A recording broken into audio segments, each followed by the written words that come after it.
आज मैं लेकर के आई हूँ कहानी का 18वां भाग। अगर आपने इस कहानी के पिछले 17 भागों को नहीं सुना है तो उसका लिंक मैं डिस्क्रिप्शन बॉक्स में दे दूँगी। तो चलिए आगे की कहानी शुरू करते हैं।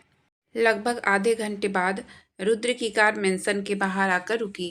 गार्ड ने दरवाज़ा खोला तो रुद्र जल्दी से आस्था को गोद में लेकर गाड़ी से बाहर आया और अंदर की तरफ बढ़ गया। रोमा वही हॉल में बैठी हुई थी। ऋतिक को उसने रूम में सुला दिया था। बेचारा बच्चा वह सब देखकर डर गया था, इसलिए रोमा ने उसे सुला दिया। रुद्र को देखकर रोमा अपनी जगह से खड़ी हो गई, पर जैसे ही उसकी नज़र उसकी गोद में बेहोश आस्था पर गई, वह घबरा गई। रुद्र बिना उस पर ध्यान दिए जल्दी से आस्था को अपने रूम में लेकर आता है और आराम से उसे बेड पर सुला देता है। रोमा भी रुद्र के पीछे ही उसके रूम में आ गई थी। तभी राजू डॉक्टर को लेकर रुद्र के रूम में आता है, जिसे पहले ही प्रवीण ने फ़ोन कर रुद्र के मेंशन पहुंचने के लिए कह दिया था। डॉक्टर को देखकर रुद्र जल्दी से उसे अंदर आने के लिए कहता है। रोमा और राजू डॉक्टर को देखकर रूम के बाहर चले जाते हैं, पर रुद्र वही आस्था के पास ही रहता है। डॉक्टर जल्दी से आस्था का चेकअप करना शुरू करती है। रुद्र बेचैनी से बस आस्था का हाथ पकड़े बैठा, दूसरे हाथ से उसके बाल सहला रहा था। लगभग 20 मिनट बाद डॉक्टर ने रुद्र की तरफ देखा और बोली, डरने की कोई ज़रूरत नहीं है मिस्टर सिंह, मैम बिल्कुल ठीक हैं। बस इन्होंने सुबह से कुछ खाया नहीं था और ना ही पानी पिया था, जिससे इन्हें कमजोरी आ गई है। ऐसी हालत में भूखे रहना अच्छा नहीं होता है, इसलिए प्लीज जितना हो सके इनका ध्यान रखिए और इन्हें खुश रखने की कोशिश कीजिए। बाकी मैंने इन्हें इंजेक्शन दे दिया है, कुछ देर में इन्हें होश आ जाएगा, फिर आप इन्हें कुछ खिलाकर या दवाइयाँ दे दीजिएगा। यह बोलकर डॉक्टर ने एक पर्ची रुद्र की तरफ बढ़ा दी। रुद्र ने वह पर्ची पकड़कर अपने पास रख ली। फिर डॉक्टर वहाँ से चली गई। रुद्र ने आस्था की तरफ देखा, जो बेहोशी की हालत में बेड पर लेटी हुई थी। उसका चेहरा मुरझा गया था। उसे ऐसे देखकर रुद्र को बहुत तकलीफ हुई। उसने प्यार से उसका माथा चूमा और बोला, आई एम सॉरी जान, मेरी वजह से आपको यह सब झेलना पड़ रहा है। मेरी वजह से समायरा ने आपको किडनैप किया। अगर आज आपको या फिर हमारे बच्चे को कुछ हो जाता तो मैं खुद को कभी माफ़ नहीं कर पाता। यह बोलते हुए उसकी आंखों से एक आंसू उसके गाल पर बह गया। उसने एक बार और आस्था का माथा चूमा और फिर झुककर धीरे से उसके पेट को भी चूम लिया और उसके पेट को धीरे से सहलाते हुए बोला, सॉरी बेबी, आज आपको और मम्मा को इतनी तकलीफ हुई, पर अब से पापा आपका और मम्मा का और भी ज़्यादा ध्यान रखेंगे। अब से आप दोनों को कोई तकलीफ नहीं होगी, यह पापा का वादा है। यह बोलते हुए उसकी आंखें नम हो गई थी। उसने एक बार और उसके पेट को अपने होठों से छुआ और आस्था को ब्लैंकेट से कवर कर अपनी आंखें साफ करते हुए वॉशरूम में चला गया। थोड़ी देर बाद वह वॉशरूम से बाहर आया तो उसके हाथ में एक गीला टॉवेल था। उसने धीरे से आस्था के कपड़े निकाले और गीले टॉवेल से उसकी बॉडी को साफ कर उसे कंफर्टेबल कपड़े पहना दिए और फिर खुद भी शावर लेकर बाहर आ गया। वह जाकर आस्था के बगल में लेट गया और धीरे से उसे अपनी बाहों में भर लिया। कुछ ही देर में वह भी नींद की आगोश में चला गया। वहीं दूसरी तरफ राजस्थान, राजवंशी महल। भानु प्रताप अपने कमरे में बड़े से सोफे पर किसी राजा की तरह बैठे हुए थे। अभिमन्यु उनके सामने सोफे पर बैठा हुआ था। उसने अपने पिता की तरफ देखा और बोला, इतना आसान नहीं है उन्हें वहाँ से निकालना। उस रुद्र ने उनके आसपास बहुत सारी सिक्योरिटी लगा रखी है जो उन्हें प्रोटेक्ट करती है। वह उन्हें कभी भी घर से बाहर अकेले नहीं जाने देता है। ऐसे में हम उन्हें वहाँ से कैसे निकाल कर यहाँ लाएंगे? तभी पीछे से आवाज़ आई, जो एक औरत की थी, लाना होगा, कैसे भी करके तुम्हें राजकुमारी को यहाँ लाना होगा और उससे शादी करनी होगी, क्योंकि 2 हफ्ते बाद महल में फंक्शन रखा गया है जिसमें कुंवर का राज्याभिषेक होगा और उन्हें हुकुमसा की गद्दी पर बिठाया जाएगा। उससे पहले तुम्हें राजकुमारी से शादी करनी होगी, वरना राजगद्दी को तो तुम भूल ही जाना। उस औरत की बात सुनकर अभिमन्यु ने उस औरत की तरफ देखा और बोला, पर काकी सा, राज्याभिषेक तो 1 महीने बाद होने वाला था ना, फिर इतनी जल्दी कैसे? औरत, पता नहीं, पर मैंने भाई सा का राजपुरोहित से बात करते सुना था कि वह 2 हफ्ते बाद ही कुंवर का राज्याभिषेक करवाना चाहते हैं। कल कुंवर रानी सा की पहली रसोई की रस्म है, जिसमें राजपुरोहित जी भी आने वाले हैं। तभी वह इस खबर को सबको बताएंगे। उसकी बात सुनकर भानु प्रताप जी ने अभिमन्यु की तरफ देखा और बोले, आपके पास तो हफ्ते का समय है। कुंवर राजकुमारी को कैसे भी करके लाइए और उनसे शादी कीजिए, तभी हम यह राज्याभिषेक रोक सकते हैं। अभिमन्यु ने हाँ में गर्दन हिलाई और बोला, जी पिताजी। यह बोलकर वह उस कमरे से निकल गया। वह औरत भी भानु प्रताप जी से कुछ बातें कर वहां से निकल गई। उस औरत के जाने के बाद भानु प्रताप जी ने अपने खास आदमी बख्तावर को अपने पास बुलाया और बोले, बख्तावर, भाभी साहब पर नज़र रखना। वैसे तो हमें पता है वह ऐसा वैसा कुछ नहीं करेंगी, पर फिर भी है तो वह इस घर की बेटी ही ना। कहीं ऐसा ना हो कि लास्ट मोमेंट पर आकर वह बदल जाए। बख्तावर ने हाँ में गर्दन हिलाई और जी हुकुम कहते हुए वहां से चला गया। वहीं दूसरी तरफ मुंबई में लगभग 1 घंटे बाद आस्था को होश आया। उसने धीरे से अपनी आंखें खोली और उठने की कोशिश करने लगी। हालांकि उसे बहुत कमजोरी महसूस हो रही थी। वह उठने की कोशिश करने लगी पर उठ नहीं पाई। उसे ऐसा लगा जैसे किसी ने उसकी कमर को जकड़ रखा हो। उसने चेहरा झुकाकर नीचे देखा तो सच में रुद्र उसकी कमर को जकड़े उसके सीने में अपना चेहरा छुपाए सो रहा था। हालांकि उसने यह ध्यान रखा था कि उसका वजन आस्था पर ना आए। आस्था ने उसके चेहरे को देखा तो वह सोते हुए बहुत प्यारा लग रहा था, बिल्कुल किसी मासूम बच्चे की तरह। वह एकटक उसे देखने लगी। यह वह इंसान था जिसने उसकी बेरंग परी जिंदगी को अपने प्यार से खुशियों के रंगों से भर दिया था। वरना आस्था ने तो किस्मत के साथ समझौता कर लिया था। अगर रुद्र नहीं होता तो वह अब तक वही बेरंग सी विधवा की जिंदगी जी रही होती, या फिर उससे भी बदतर उसके साथ कुछ होता। पर रुद्र ने उस दिन न सिर्फ उसकी इज्जत बचाई बल्कि उससे शादी करके उसको फिर से सुहागन होने का सौभाग्य दिया। उसे इतनी खुशियां दी कि अब उसकी जिंदगी में कोई कमी ही नहीं बची थी। आस्था को पता ही नहीं चला कब वह रुद्र से प्यार करने लग गई। अब तो ऐसा था कि वह रुद्र के बिना रह ही नहीं सकती थी। उनका यह सफ़ेद रंग से शुरू हुआ रिश्ता कब इश्क के रंगों से भर गया यह पता ही नहीं चला। आस्था के वजूद की तरह था उनका रिश्ता, बिल्कुल सफ़ेद, जिसमें किसी और रंग की मिलावट नहीं थी। पर धीरे धीरे इश्क के रंगों ने उस सफ़ेद रंग को अपने रंगों में रंग लिया था और सफ़ेद रंग से शुरू हुआ वह रिश्ता सफ़ेद इश्क में बदल गया था। आस्था यही सोच रही थी जब उसे अपने माथे पर एक प्यारा सा एहसास हुआ। उसने देखा तो रुद्र उठ चुका था। उसने प्यार से उसके माथे को चूमा और बोला, जान, आप ठीक हैं? अब तो कोई कमजोरी नहीं फील हो रही है? कहीं दर्द तो नहीं हो रहा है? बताइए मुझे, मैं अभी डॉक्टर को फ़ोन करता हूँ। यह बोलकर वह उठने लगा, पर आस्था ने उसका हाथ पकड़ लिया। रुद्र ने उसकी तरफ देखा तो उसने उसे वापस लिटा दिया और खुद उसके सीने पर अपना चेहरा रखते हुए बोली, हम ठीक हैं रुद्र जी, हमें कोई दर्द नहीं हो रहा है। बस अब आप कहीं मत जाइए, यही रहिए हमारे पास। रुद्र ने कुछ नहीं कहा, बस धीरे से उसे अपनी बाहों में भर लिया और उसके बालों को सहलाने लगा। कुछ देर दोनों ऐसे ही खामोशी से लेटे रहे और एक दूसरे को महसूस करते रहे। कुछ देर बाद आस्था ने अपना चेहरा उठा लिया और रुद्र को देखकर बोली, रुद्र जी, आपको कैसे पता चला कि मैं वहाँ हूँ? और आप तो अपनी मीटिंग के लिए गए थे ना, फिर इतनी जल्दी कैसे आ गए?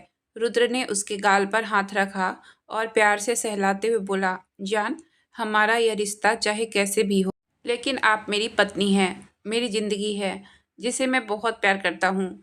मुझे नहीं पता कि आप विश्वास करेंगी या नहीं, पर जब भी आपको कोई परेशानी होती है या फिर कोई तकलीफ होती है तो मुझे बेचैनी सी होने लगती है। आज भी मीटिंग के टाइम मुझे कुछ ऐसा लगा था जैसे आप किसी परेशानी में हैं, कोई तकलीफ में हैं और आप मुझे पुकार रही हैं। बार बार आंखों के सामने आपका चेहरा आ रहा था। बहुत बेचैनी सी हो रही थी। बहुत मुश्किल से मैं वहाँ बैठा हुआ था। जैसे ही मीटिंग खत्म हुई मैं सबसे पहले आपको फ़ोन किया, पर आपने फ़ोन ही नहीं उठाया। फिर मैंने रोमा को भी फ़ोन किया, वह भी फ़ोन नहीं उठा रही थी। फिर मुझे यकीन हो गया था कि ज़रूर कुछ बात है, इसलिए मैंने आपके सिक्योरिटी हेड को फ़ोन किया। उसने मुझे बताया कि आप ऋतिक के स्कूल में हैं, आप घर से बाहर हैं। यह सोचकर मुझे और भी घबराहट होने लगी। मैं जल्दी से उसे आपसे बात करवाने के लिए कहा, पर जब वह प्रिंसिपल रूम में पहुंचा तो आप वहां नहीं थी। रोमा और ऋतिक वहां बेहोश पड़े थे। प्रिंसिपल वही था और वह कुछ बोल नहीं रहा था। जब गार्ड्स ने उसे धमकाया तब उसने बताया कि आपको कोई लड़की अपने साथ ले गई है। तभी मुझे पता चला किसी ने आपका किडनैप कर लिया है। फिर मैं जल्दी से पूरी डिटेल निकलवाया तो पता चला कि समायरा ने आपको किडनैप कर लिया है। यह बोलकर रुद्र चुप हो गया। तभी आस्था उसे देखते हुए फिर बोली, पर आपको पता कैसे चला कि मैं कहाँ हूँ? उसकी बात सुनकर रुद्र मुस्कुरा दिया उसने आस्था का मंगलसूत्र हाथ में पकड़ा और बोला। इससे उसकी बात सुनकर आस्था ने भी अपने मंगलसूत्र को देखा और फिर सवालिया नज़रों से रुद्र को देखने लगी, जैसे जानना चाहती हो कि उसके मंगलसूत्र से उसे कैसे पता चला। उसका सवाल समझकर रुद्र ने उसके गाल को सहलाया और बोला, आपके मंगलसूत्र में मैंने एक ट्रैकिंग चिप लगवाई है, जिससे मुझे पता रहता है कि आप कहाँ हो। मुझे पता है मेरे बहुत सारे दुश्मन हैं जो मुझे कमज़ोर करने के लिए किसी भी हद तक जा सकते हैं। जब उन लोगों को आपके बारे में पता चलेगा तो वह मुझे नीचे गिराने के लिए नुकसान पहुंचा सकते हैं। इसलिए मैंने आपके मंगलसूत्र में ट्रैकिंग डिवाइस लगवा दिया है, ताकि आप जहां भी जाए मुझे पता रहे कि आप कहाँ हो। अगर आप किसी मुसीबत में हो तो मैं जल्दी से आपके पास पहुंच जाऊं। यह बोलकर उसने प्यार से उसके माथे को चूमा और उसका सर अपने सीने पर रखकर उसके बालों को सहलाने लगा। आस्था ने भी उसे कसकर पकड़ लिया और उसके सीने में अपना चेहरा छुपाए लेटी रही। कुछ देर बाद दोनों फ्रेश होकर नीचे आए। आस्था को सही सलामत देखकर रोमा को भी अच्छा लगा। आस्था भी उससे और ऋतिक से मिली। उन दोनों को ठीक देखकर आस्था ने चैन की सांस ली। प्रवीण भी आ चुका था। फिर सबने साथ में मिलकर डिनर किया और अपने अपने रूम में चले गए। रुद्र ने आस्था को उसकी दवाई दी और उसे अपनी बाहों में लेकर उसे सुलाने लगा। दवाइयों के असर से और रुद्र की बाहों से मिलने वाले सुकून से आस्था जल्दी ही नींद की आगोश में चली गई। उसे सोते हुए देखकर रुद्र ने आराम से उसे बिस्तर पर लिटाया और उसे अच्छे से ब्लैंकेट से कवर करके उसका माथा चूमकर चेंजिंग रूम में चला गया। कुछ देर बाद वह बाहर आया तो पूरे काले कपड़ों में लिपटा हुआ था। ब्लैक शर्ट और ब्लैक पैंट, उसके ऊपर ब्लैक कोट और उसके ऊपर एक बड़ा सा ब्लैक ओवरकोट पहना हुआ था। उस समय वह दिखने में बिल्कुल किसी माफिया की तरह लग रहा था। वह बेड के पास आया। उसने धीरे से आस्था के बालों को सहलाया और प्यार से उसका माथा चूमकर रूम से बाहर चला गया। बाहर प्रवीण पहले से ही उसका इंतजार कर रहा था। रुद्र को देखकर उसने गाड़ी का दरवाज़ा खोला। रुद्र के बैठते ही वह भी गाड़ी में बैठ गया और ड्राइवर ने गाड़ी आगे बढ़ा दी। लगभग आधे घंटे बाद रुद्र की गाड़ी एक खंडहर जैसी जगह पर रुकी। हर तरफ काली यूनिफॉर्म पहने गार्ड्स खड़े थे, जिनके हाथ में बड़ी बड़ी गन्स थी। प्रवीण जल्दी से गाड़ी से बाहर आया। उसने पीछे का दरवाज़ा खोला तो रुद्र बहुत ही रौब से बाहर निकला और अंदर की तरफ बढ़ गया। गार्ड्स ने उसे देखकर सर झुका लिया। रुद्र ने किसी पर भी ध्यान नहीं दिया और सीधा अंदर बढ़ता गया। वह वहां बने एक आखिरी कमरे के पास आया, जिसका दरवाज़ा बंद था और उसके बाहर दो गार्ड्स खड़े थे। रुद्र को देखकर गार्ड्स ने सर झुकाया और जल्दी से रूम का दरवाज़ा खोल दिया। रुद्र अंदर चला गया। उसके पीछे पीछे ही प्रवीण भी अंदर चला गया। अंदर ज़्यादा लाइट नहीं थी, बस बीच में एक बल्ब जल रहा था, जिसकी लाइट नीचे रखी कुर्सी पर पड़ रही थी, जिस पर एक इंसान बंधा हुआ था। दिखने से वह एक लड़की लग रही थी, पर उसे पहचान पाना मुश्किल था, क्योंकि उसके पूरे बाल उसके चेहरे पर आ रहे थे। रुद्र किसी राजा की तरह वहां रखे एक बड़े से सोफे पर बैठ गया और एक पैर पर दूसरा पैर चढ़ा लिया और अपनी जेब से सिगरेट निकाल कर पीने लगा। उसने एक गार्ड को इशारा किया तो उसका इशारा समझकर गार्ड वहां से चला गया। 2 मिनट बाद वह वापस आया तो उसके हाथ में पानी की एक बाल्टी थी। गार्ड ने वह सारा पानी उस लड़की के ऊपर डाल दिया। हड़बड़ाते हुए वह लड़की उठ गई और लंबी लंबी सांस लेने लगी। कुछ देर बाद उसकी सांस नॉर्मल हुई तो वह इधर उधर देखने लगी, पर अंधेरे की वजह से उसे कुछ दिखाई नहीं दिया। पर उसे इतना एहसास हो रहा था कि कोई उस रूम में मौजूद है। वह इधर उधर गुस्से में घूरकर चिल्लाते हुए बोली, कौन है? क्यों मुझे पकड़ रखा है? मैं कहती हूँ छोड़ो मुझे। तुम लोग जानते नहीं हो मुझे। समायरा नाम है मेरा। छोड़ूंगी नहीं मैं तुम लोगों को। जी हाँ, सही समझे। यह लड़की कोई और नहीं समायरा ही थी, जिसे रुद्र ने पुलिस के हवाले किया था। पर उसकी जान को तकलीफ देने वाले को वह इतनी आसानी से तो छोड़ नहीं सकता था। इसलिए उसने प्रवीण को बोलकर समायरा को पुलिस से छुड़वाकर अपने कब्जे में ले लिया और वहां अपने सीक्रेट प्लेस ले आया, ताकि उसे अपने हाथों से सजा दे सके। समायरा अभी भी चिल्लाए जा रही थी और खुद को छुड़ाने की कोशिश कर रही थी, पर उसके हाथ कुर्सी से बंधे हुए थे, जिस वजह से वह खुद को छुड़ा नहीं पा रही थी। रुद्र सोफे पर बैठा आराम से सिगरेट पीते हुए उसे देख रहा था। काफ़ी देर उसे मेहनत करते देखने के बाद रुद्र ने सिगरेट नीचे फेंकी और अपने पाँव से कुचल दी। अपनी जगह से खड़ा हुआ और धीरे धीरे समायरा की तरफ बढ़ने लगा। वह समायरा के नज़दीक जाकर खड़ा हो गया, जिससे ऊपर जलती लाइट में उसका चेहरा एकदम साफ दिखाई देने लगा। समायरा ने चेहरा ऊपर उठाकर देखा तो एकदम रुद्र को अपने सामने देखकर वह डर गई, पर फिर अचानक उसके होठों पर स्माइल आ गई सबसे अलग और वह थी। रुद्र को देखकर मुस्कुराते हुए बोली, रुद्र बेबी, तुम आ गए। मुझे पता था तुम आज भी मुझसे प्यार करते हो, इसलिए मेरे पास आओगे। पर देखो ना, पता नहीं किसने मुझे यहाँ बांध दिया है। प्लीज मुझे जल्दी से खोलो, मेरे हाथों में बहुत दर्द हो रहा है। पर रुद्र उसकी बातों पर कोई प्रतिक्रिया नहीं देता है, बस बिना किसी भाव के उसे देखते रहता है। तभी समायरा फिर से खुद को छुड़ाने की कोशिश करते हुए कहती है, मुझे पता था तुम कभी भी उस जैसी दो कौड़ी की फटीचर लड़की से प्यार नहीं कर सकते। मुझे पता है वह बस तुम्हारा टाइम पास के लिए है। तुम तो आज भी मुझसे प्यार करते हो, पर कोई बात नहीं बेबी, अब मैं आ गई हूँ ना। अब हम फिर से पहले जैसे रहेंगे, जैसे हम पहले रहते थे। मैं तुम्हें बहुत प्यार दूंगी।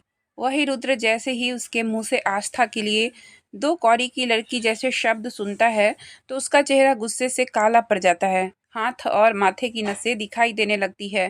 पर समायरा तो बिना उसके चेहरे के एक्सप्रेशन को देखकर आस्था के बारे में उल्टा सीधा बोले जा रही थी। वही पीछे खड़ा प्रवीण उसकी बातें सुनकर बस दुआ कर रहा था कि रुद्र उसे आसान मौत दे। इतने साल रुद्र के साथ रहने पर उसे यह तो समझ आ गया था कि रुद्र अपने करीबी लोगों के लिए कितना पॉजिटिव है। भले ही उसने एक टाइम पर समायरा से बहुत प्यार किया था और जाने से कहीं न कहीं टूट भी गया था, पर आस्था के आने से वह फिर से जीने लगा था। आस्था उसके लिए उसका प्यार ही नहीं, उसका सुकून, उसका जुनून सब बन चुकी थी। वह उसके लिए किसी भी हद तक जा सकता था। वह यह सोच ही रहा था कि तभी उसके कानों में समायरा की एक दर्द भरी चीख पड़ती है। वह चौंक कर सामने देखता है, जहाँ रुद्र ने समायरा के बालों को बहुत ही मजबूती से पकड़ रखा था। समायरा, जिसे लग रहा था कि रुद्र अभी भी उससे प्यार करता है और वह यहाँ उसे लेने आया है, वह उसकी इस हरकत पर उसे हैरानी से देखने लगती है। हालांकि उसे अपने बालों में बहुत दर्द हो रहा था, जिससे उसकी आंखें नम हो गई थी। वह एकटक रुद्र को देख रही थी, जिसकी आंखें गुस्से से लाल हो चुकी थी। तभी वह दांत पीसते हुए उसे गुस्से में घूरा और बोला, तेरी हिम्मत कैसे हुई मेरी बीवी के बारे में ऐसा कहने की? जिंदगी है वह मेरी, इस रुद्र प्रताप सिंह की जान है। क्या कहा था तुमने उन्हें? दो कौड़ी की लड़की। अपनी औकात देख और फिर उनकी औकात देख। मिसेज आस्था रुद्र प्रताप सिंह है वह, और तुम पता नहीं आज तक कितनों के साथ सोई हो। तुम अपनी जरूरत को पूरा करने के लिए, अरे दो कौड़ी की लड़की तो तुम हो, जिसे यह तक नहीं पता है कि आज तक वह कितनों का बिस्तर गर्म कर चुकी है। तुम्हें क्या लगता है मुझे पता नहीं चलेगा कि तुम दोबारा वापस मेरी जिंदगी में क्यों आई हो? रुद्र की बात सुनकर समायरा को बहुत गुस्सा आ रहा था, पर उसका सवाल सुनकर वह घबरा गई थी। पर रुद्र को शांत करते हुए धीरे से बोली, रुद्र बेबी, तुम गलत समझ रहे हो। मैं तुमसे प्यार करती हूँ, मुझे मेरी गलती का एहसास है।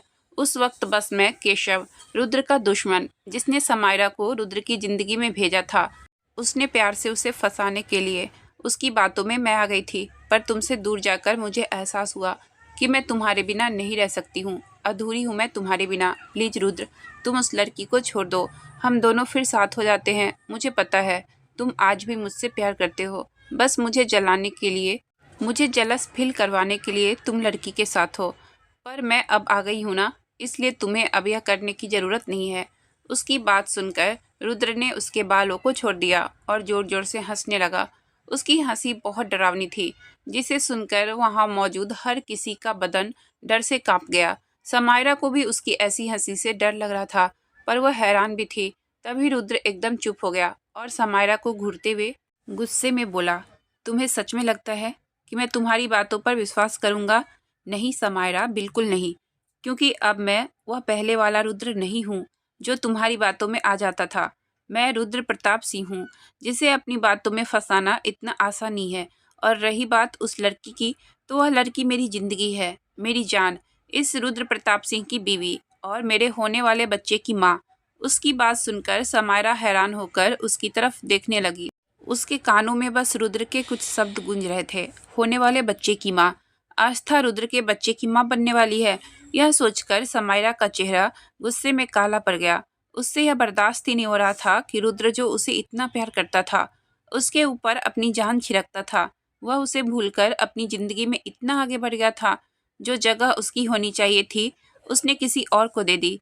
यही सोचकर उसका गुस्सा बढ़ रहा था। वह रुद्र को घूरते हुए बोली, ऐसा कभी नहीं हो सकता है। तुम सिर्फ मेरे हो। तुम पर, तुम्हारे प्यार पर सिर्फ मेरा हक है। तुम्हारी बीवी सिर्फ मैं बन सकती हूँ। रही बात उस लड़की की, तो उसे मैं जान से मार दूंगी। उसे भी और उसके बच्चे को भी, दोनों को तुम्हारी जिंदगी से बाहर। वह इससे आगे कुछ बोल पाती, उससे पहले ही रुद्र ने उसके गले को मजबूती से पकड़ लिया। समायरा की सांसें अटक गई। सांस न ले पाने के कारण उसके आंखों से आंसू बहने लगे। वही रुद्र जो अपनी जान से प्यारी बीवी और बच्चे के मरने की बात सुनकर गुस्से से भर गया था, उसकी पकड़ समायरा के गले पर कसती ही जा रही थी, जिससे समायरा अब बेहोश होने लगी थी। हाथ बंधे होने के कारण वह कुछ कर भी नहीं सकती थी, पर रुद्र को कोई फर्क नहीं पड़ रहा था। वह वैसे ही उसके गले को दबाते हुए बोला, मेरी बीवी और मेरे बच्चे की तरफ आंख उठाकर भी देखा तो जान से मार दूंगा। मेरी बीवी और मेरा बच्चा मेरी जिंदगी है। अगर किसी ने उन्हें नुकसान पहुंचाने के बारे में सोचा भी, तो इस रुद्र का वह रौद्र रूप देखोगे जो आज से पहले कभी नहीं देखा होगा। यह बोलकर उसने झटके से समायरा के गले को छोड़ दिया। रुद्र के छोड़ते ही वह खांसते हुए लंबी लंबी सांस लेने लगी। उसकी आंखें पूरी लाल हो चुकी थी, जिनमें से आंसू बह रहे थे। वहीं रुद्र अभी भी उसके सामने खड़े गुस्से में उसे घूर रहा था। तभी उसने अपने गार्ड की तरफ इशारा किया तो एक गार्ड ने उसके हाथ में एक ट्रिमर पकड़ा दिया, जिसे देखकर समायरा डर गई। वहीं पीछे खड़ा प्रवीण भी सोच रहा था कि अब उसका बॉस क्या करने वाला है, पर वह जो भी करेगा समायरा के लिए वो बहुत ही भयानक होगा। तभी रुद्र आगे बढ़ा और उसने समायरा को देखते हुए धीरे धीरे उसके सिर पर ट्रिमर चलाना शुरू कर दिया। समायरा रो रही थी, चिल्ला रही थी, खुद को छोड़ने के लिए बोल रही थी, पर रुद्र बिल्कुल नहीं रुका। देखते ही देखते उसने समायरा के सारे बालों को उसके सर से अलग कर दिया। फिर उसे देखते हुए गुस्से से बोला, यह तो छोटी सी सजा है मेरी बीवी को किडनैप करने की और उन्हें उस गंदी जगह लेकर जाने की। मेरी बीवी के बारे में गलत बोलने और उनको और मेरे बच्चे को मारने की बात करने की सजा तो अभी बाकी है। फिर उसने गार्ड की तरफ देखा और चिल्लाकर बोला, इसे इतना टॉर्चर करो कि यह अपनी मौत की भीख मांगे। इसका खाना पीना सब बंद कर दो, भूखे रखो इसे। इसे एहसास होना चाहिए कि इसने किसी को तकलीफ पहुंचाने की कोशिश की है, लेकिन हाँ, यह मरनी नहीं चाहिए। यह बोलकर वह वहां से निकल गया। वही समायरा पीछे से चिल्लाती रह गई, उसे खुद को छोड़ने के लिए कहती रही, पर रुद्र ने उसकी एक नहीं सुनी और जाकर अपनी गाड़ी में बैठ गया। प्रवीण भी जल्दी से आगे की सीट पर बैठ गया, तो ड्राइवर ने गाड़ी मेंशन की तरफ मोड़ ली। समायरा के मुंह से आस्था को और अपने बच्चे को मारने की बात सुनकर रुद्र बहुत बेचैन हो चुका था। वह जल्दी से जल्दी घर अपनी बीवी और बच्चे के पास पहुंचना चाहता था। उसने ड्राइवर को गाड़ी तेज चलाने के लिए कहा और अपना सर सीट से टिकाकर आंखें बंद कर ली। वह खुद को शांत करते हुए अपने मन में बोला, नहीं, मैं उन्हें कुछ नहीं होने दूंगा, ना अपनी जान को ना ही अपने बच्चे को। मैं दोनों को हमेशा प्रोटेक्ट करूंगा, अपनी जान से ज़्यादा संभाल कर रखूंगा। जिसने भी मेरी जान और मेरे बच्चे को नुकसान पहुंचाने के बारे में सोचा, वह दिन उसका इस दुनिया में आखिरी दिन होगा। आधे घंटे बाद रुद्र की गाड़ी उसके मेंशन में आकर रुकी। वह जल्दी से बाहर निकला और मेंशन के अंदर चला गया। वह जल्दी से सीढ़ियां चढ़ते हुए अपने रूम में चला गया।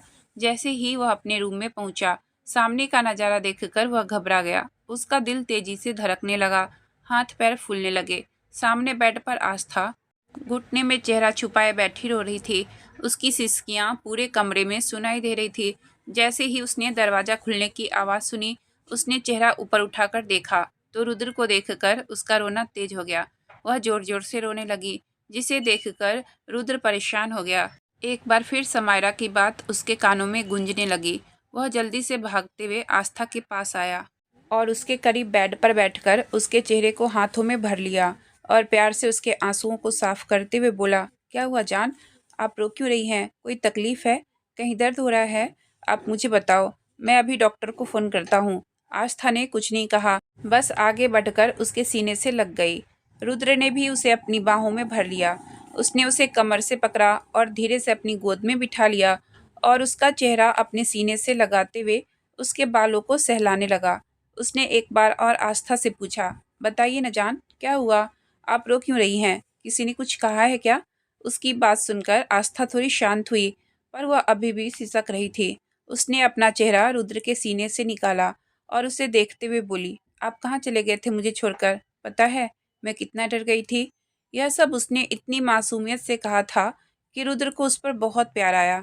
उसने अपने हाथों से उसके आंसू साफ किए और उसके माथे को चूमते हुए बोला, आपको छोड़कर मैं कहाँ जा सकता हूँ जान। मैं बस स्टडी रूम में था। कल मेरी ज़रूरी मीटिंग है तो उसकी ही तैयारी कर रहा था।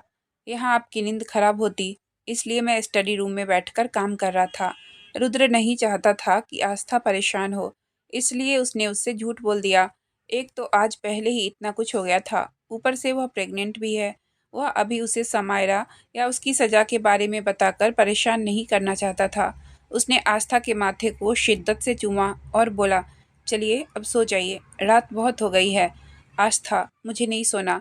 रुद्र की बात सुनकर आस्था ने कहा और अपना चेहरा झुका लिया। उसकी बात सुनकर रुद्र उसे देखने लगा और उसके बालों को संवारते हुए प्यार से बोला, क्यों नहीं सोना मेरी जान को। आस्था, मुझे भूख लगी है, कुछ खाना है। यह बोलकर आस्था ने मासूम सा चेहरा बनाया और अपनी आंखों को टिमटिमाते हुए रुद्र की तरफ देखने लगी। वही रुद्र को तो वह इस समय इतनी प्यारी लग रही थी कि उसे उस पर बहुत प्यार आ रहा था। उसका मन तो कर रहा था कि वह अपनी जान को अपनी बाहों में भर ले और उसे ढेर सारा प्यार करे, पर उसने अपनी भावनाओं को कंट्रोल किया और गहरी सांस लेकर बोला, तो बताइए क्या खाना है मेरी जान को। दरअसल आस्था को प्रेगनेंसी की वजह से मूड स्विंग हो रहे थे। यह बात रुद्र जानता था। उसने पहले ही डॉक्टर से पूरी जानकारी ले ली थी कि प्रेगनेंसी के टाइम औरतें क्या क्या करती है या फिर उनमें क्या क्या चेंजेज आते हैं और हम उन्हें कैसे संभाल सकते हैं या फिर उन्हें कैसे ट्रीट कर सकते हैं। डॉक्टर ने उसे बहुत सारी चीज़ें समझाई थी और कुछ चीज़ें उसने नेट से भी पढ़ी थी, जिससे उसे पता चला था कि प्रेगनेंसी में एक लेडी को मूड स्विंग बहुत होते हैं, पर हमें उन्हें प्यार से हैंडल करना पड़ता है। इसलिए रुद्र भी प्यार से अपनी जान को हैंडल कर रहा था। उसने उसके सर को सहलाया और बोला, तो क्या खाना है मेरी जान को। आस्था ने उसकी तरफ देखा और अपनी चमकती आंखों से बोली, आलू का पराठा, वह भी नींबू के अचार के साथ। उसकी बात सुनकर रुद्र हैरान हो गया और थोड़ा परेशान भी। इसलिए वह थोड़ा हिचकिचाते हुए बोला, जान अभी आप कुछ हल्का खा लीजिए, आलू का पराठा मैं सुबह बनवा दूंगा आपके लिए। उसकी बात सुनकर आस्था ने मुंह बनाया और बोली, नहीं, मुझे अभी खाना है और वह भी आपके हाथों का। रुद्र को समझ नहीं आ रहा था कि वह क्या कहे। अब जिस इंसान ने कभी खुद से पानी का गिलास भी ना लिया हो, उसे कोई सीधा आलू के पराठे बनाने के लिए बोल दे तो थोड़ा सा झटका तो लगेगा ही उस इंसान को। पर रुद्र के पास और कोई चारा नहीं था। उसने गहरी सांस ली और आस्था को आराम से बेड पर बिठाते हुए बोला, ठीक है, आप यहाँ आराम से बैठिए, मैं चेंज कर लूँ, फिर आपके लिए पराठे बनाकर लाता हूँ। उसकी बात सुनकर आस्था झट से बेड से उठ गई और उसे देखते हुए बोली, नहीं, हम भी आपके साथ चलेंगे। उसकी बात सुनकर रुद्र उसे देखने लगा, पर फिर उसका हाथ पकड़कर उसे अपने करीब खींचकर शरारत से बोला, चेंज करने चलेंगी आप मेरे साथ। वैसे मुझे कोई प्रॉब्लम नहीं है, आप तो पहले भी मुझे देख चुकी हैं और मैं आपको आज फिर देख लेंगे तो कोई परेशानी नहीं है। आफ्टर ऑल आप मेरी बीवी हैं, आपका हक है मुझे देखने का। यह बोलकर वह मुस्कुराते हुए आस्था को देखने लगा, जो हैरानी से आंखें बड़ी बड़ी कर उसे देख रही थी। उसका मुंह थोड़ा सा खुला हुआ था और रुद्र के करीब खींचने की वजह से वह रुद्र के कंधे को पकड़कर उस पर थोड़ा झुकी हुई थी। उस समय वह रुद्र को बहुत प्यारी लग रही थी। रुद्र की नज़र जैसे ही उसके होठों पर गई, उसने उसके खुले होठों को अपने होठों के बीच दबा लिया और उसे चूमने लगा। रुद्र के किस करने से आस्था होश में आई। उसने रुद्र की तरफ देखा, जो आंखें बंद किए प्यार से उसके होठों को चूम रहा था। आस्था की आंखें भी उसके एहसास से बंद हो गई। लगभग 10 मिनट बाद रुद्र ने उसके होठों को छोड़ा और उसे आराम से बेड पर बिठाकर खुद अपने कपड़े लेकर वॉशरूम में चला गया। 10 मिनट में चेंज करके वह वापस आया और आस्था को लेकर नीचे किचन में चला गया। उसने आस्था को किचन में रखी हुई एक चेयर पर बिठाया और खुद अपने मोबाइल में पहले यूट्यूब पर आलू के पराठे बनाने की रेसिपी देखने लगा। एक सिंपल सी रेसिपी देखने के बाद रुद्र साहब लग गए अपने काम पर। पहले उसने आलू कुकर में डालकर बॉईल किए, फिर उसने आटा लिया और उसे गूँथने लगा। पर बेचारा पहली बार यह सब कर रहा था, इसलिए उससे अच्छे से नहीं हो रहा था। हालांकि उसका दिमाग बहुत तेज था। एक ही बार वीडियो देखकर उसने सारी चीज़ें समझ ली थी। ऐसा नहीं था कि रुद्र ने कभी कुकिंग नहीं की थी। जब उसके पापा थे तो वह हमेशा उनके साथ कुकिंग करता था, पर अपने पापा की डेथ के बाद उसने किचन में जाना छोड़ दिया था। पर आज अपनी जान के लिए वह एक बार फिर किचन में आया था। कुछ पल की मेहनत के बाद आखिरकार उसने आटा गूंथ ही लिया। तब तक आलू भी बॉयल हो चुके थे। रुद्र ने जल्दी से आलू का मसाला तैयार किया और अपनी जान के लिए पराठे बनाने लगा। आस्था जो चेयर पर बैठी प्यार से अपने पति को देख रही थी, पराठे की खुशबू से उसकी भूख और बढ़ गई। उसने रुद्र की तरफ देखा और मासूम सा चेहरा बनाकर बोली, रुद्र जी, जल्दी दीजिए ना, हमें बहुत भूख लगी है और अब तो पराठे की खुशबू से हमारी भूख दुगुनी हो चुकी है। अपनी जान की बात सुनकर और उसका मासूम सा चेहरा देखकर रुद्र को उस पर बहुत प्यार आया। वह उसे देखकर मुस्कुरा दिया और एक प्लेट में पराठे के साथ नींबू का अचार रखकर आस्था के पास आ गया। आस्था की नज़रें तो बस पराठे पर थी, जो दिखने में बहुत ही अच्छा था। रुद्र उसे देखकर हल्का सा हंस दिया और पराठा तोड़कर उसे ठंडा करके अचार लगाकर आस्था को खिलाते हुए बोला, जान, आप इतनी क्यूट क्यों हो? मेरा मन आपको खाने का कर रहा है, आपको ऐसे देखकर। आस्था उसके हाथ से पराठा खाते हुए उसकी बात सुनकर बोली, फिलहाल तो जब तक बेबी नहीं आ जाता तब तक आप हमें नहीं खा सकते, इसलिए आप तब तक सब्र कीजिए और हमें हमारा पराठा खाने दीजिए। बेबी आने के बाद आप हमें जितना चाहे उतना खा सकते हैं, हम आपके ही हैं। उसकी बात सुनकर रुद्र हैरान नज़रों से उसे देखने लगा। आस्था ने आज तक इतना ओपनली उससे बात नहीं की थी। वह तो हमेशा शर्मा जाती थी, पर आज तो वह उसे सीधा ही जवाब दे रही थी। रुद्र ने उसकी तरफ देखा, जो मस्त पराठा खाने में बिजी थी। शायद उसे खुद भी अंदाजा नहीं था कि उसने जल्दी जल्दी में रुद्र को क्या कह दिया था। रुद्र ने गहरी सांस ली और जाकर और पराठे बनाने लगा। पराठे खाने के बाद रुद्र आस्था को लेकर रूम में आ गया। उसने उसे आराम से बेड पर लिटाया और खुद भी उसे अपनी बाहों में भरकर उसके पास लेट गया। उसने प्यार से उसके माथे को चूमा और उसके बालों को सहलाते हुए बोला, चलिए अब सो जाइए जल्दी, सुबह उठना भी है और कल से आप मेरे साथ ऑफिस जाएंगी। मैं आपको अकेला बिल्कुल नहीं छोड़ूंगा। रुद्र की बात सुनकर आस्था ने कुछ नहीं कहा, बस हाँ में गर्दन हिलाकर अपनी आंखें बंद कर ली, क्योंकि उसे पता था रुद्र वही करेगा जो उसने कहा है। और आस्था भी चाहती थी कि वह हर पल अपनी रुद्र जी के सामने उनके पास ही रहे। कुछ ही देर में दोनों नींद की आगोश में चले गए, इस बात से अनजान कि एक और तूफान उन दोनों की तरफ बढ़ रहा है, जो शायद उन दोनों की जिंदगी को बदल कर रख दे। पर इतना तय था, दोनों एक दूसरे का साथ नहीं छोड़ने वाले थे। अब देखना यह था कि क्या होने वाला है।